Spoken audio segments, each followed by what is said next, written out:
Halo. Ya. Saya mau mengutip ayat Al-Quran, Bang. Ayat Al-Quran di Siap. Al-Quran surat Al-Arab ayat 157. Iya. Di situ dikatakan bahwa Nabi itu seorang ummi. Nah, ternyata ummi di sini artinya buta huruf. Nah, Iya. ini bagaimana, Bang? Seorang nabi utusan kok buta huruf?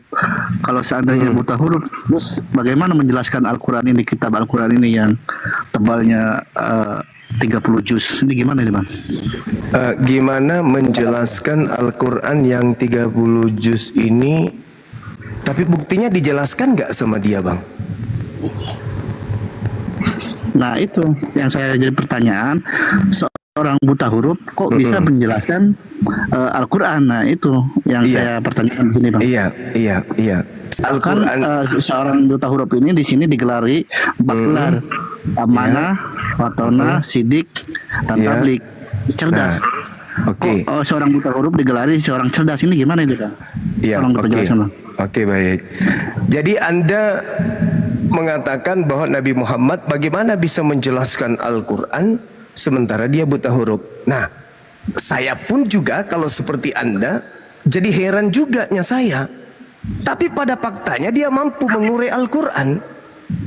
Berarti buta huruf yang dimaksud di sini adalah buta terhadap kitab-kitab sebelumnya. Karena kalau dikatakan dia buta Al-Quran, faktanya dia yang menguraikan Al-Quran. Al-Ijazul Balagha dia yang menjelaskan. Al-Ijazul Tashri dia yang menguraikan. Al-Ijazul Ilmi dia yang melaparkan, kemudian melapaskan. Jadi apa yang ada di dalam Al-Quran dipaparkan oleh beliau, dan tak ada satupun disiplin ilmu di atas muka bumi ini yang bisa membantah. Berarti buta hurufnya beliau itu buta terhadap dalil-dalil kitab yang datang sebelumnya. Makanya dikatakan alladzina yattabi'una ar-rasul nabiyyal ummiyal ladzina yajiduna maktuban indahum fit Torah wal Injil ya'muruhum bil ma'ruf wa yanhahum 'anil munkar. Diterangkan orang-orang yang mengikuti utusan rasul yang ummi, yang tidak bisa baca tulis, yang namanya mereka dapati tertulis di dalam Taurat dan Injil yang ada pada mereka. Kemudian Nabi ini mengajarkan manusia kepada yang ma'ruf, mencegah manusia kepada hal yang bersifat kemungkaran. Islam hari ini ketika Nabi Muhammad disebut sebagai rasul atau nabi yang buta huruf, ajarannya sempurna, kompleks. Sedangkan Paulus yang dikatakan kemudian tidak buta huruf, kerjasama dia dengan Lukas, Markus, Matius, Yohanes, kerjasama mereka banyak orang, dibantu pendeta-pendeta, pastor-pastor, dibantu lagi lembaga Bible Indonesia, dibantu, tapi mereka tidak sanggup menentukan Tuhan mereka itu siapa. Nabi Muhammad buta huruf tapi jelas Tuhannya Allah. Orang Kristen Tuhannya siapa? Nggak jelas.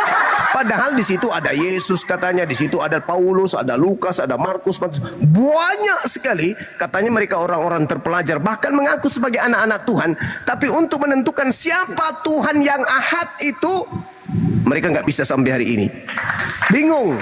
Masuk ke Yahudi ngaku Tuhannya Elohim, masuk ke Islam ngaku Tuhannya Allah, masuk ke Bali ke orang Hindu ngaku Tuhannya Sang Hyang Widi. Bingung saking buta hurufnya itu, kuadrat-kuadrat yang tidak bisa terhitung lagi. Jadi Nabi Muhammad dikatakan buta huruf, maksudnya buta terhadap kitab Taurat, buta terhadap kitab Injil, terhadap kitab Mazmur atau Zabur. Tidak ada Nabi Muhammad belajar tentang kitab-kitab itu, tetapi wahyu langsung dari langit, dari Sang Yang Maha Mengetahui, mengajarkan lisannya untuk menyatakan yang hak adalah hak, yang batil adalah batil. Andai saja Nabi Muhammad itu pintar seperti Paulus, ahli Taurat, maka dia bisa saja ngarang Taurat, bisa saja ngarang Injil karena dia ahli. Tapi Nabiku buta huruf, hidup di zaman jahiliyah, tidak bisa baca tulis, datang kepadanya kebenaran yang hari ini dibuktikan oleh seluruh pakar ilmu dari disiplin ilmu manapun. Ya, oke bang. Oke. Tadi menurut abang bahwa Nabi Muhammad itu buta huruf Yes. hanya karena tidak memahami kitab-kitab yang sebelumnya gitu. Iya, betul. Ya, terus lalu bagaimana di Quran surat Al-Arab, Al-Alaq ayat 1, Iqra, Iya. bacalah. Ya. Kalau saya tidak dapat membaca, ini gimana? Ya, karena di situ tidak ada bacaan. Nah,